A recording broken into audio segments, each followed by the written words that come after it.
Now, the government's China policy came under fierce attack from the opposition in the Lok Sabha today.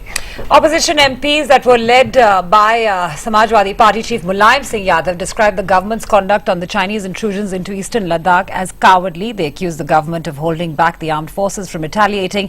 Some even called for war, if that is what China wanted. And of course, joining us on this is our Strategic Affairs editor, Surya Gangadharan. I believe he is going to be there in just a moment. We will just show you what Mulayam Singh did say.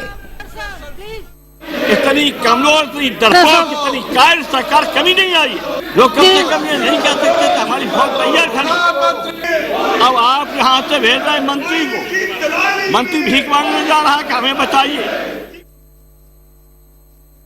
China is in a mood to attack India slow by slow and for which we should take immediate steps. It is important issue. Please, why not? Honorable Prime Minister is coming to the House and Prime Minister should address the House and make us aware about the latest position and the latest situation.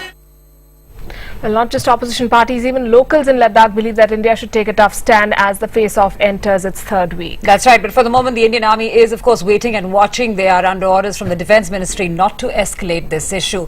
Powell reports. We are directly above the army cantonment here in Leh, and within the cantonment are the headquarters of the 14 Corps. Now we are not able to go there, they are not going to talk to us. Clearly they have orders not to engage with the media. But it's their formations that are currently on alert.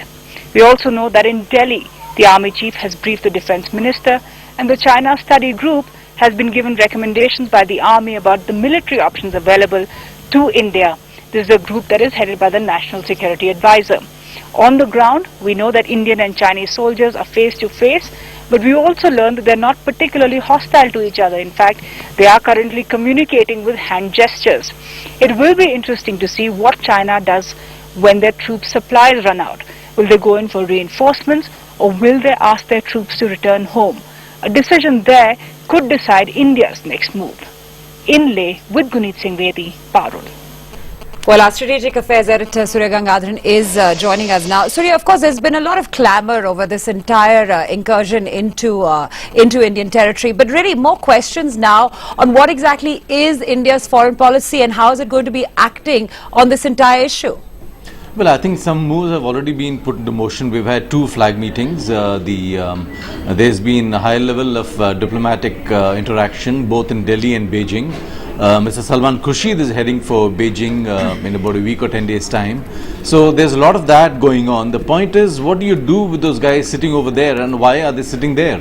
Now, from what we get from the MEA, it's not very clear the reasons why the Chinese are sitting there.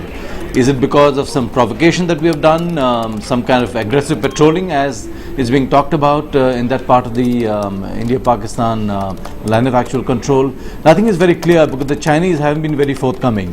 So clearly it's a bit of a mystery right now, and diplomatically, of course, many moves are afoot, but it hasn't really affected the Chinese posture on the ground.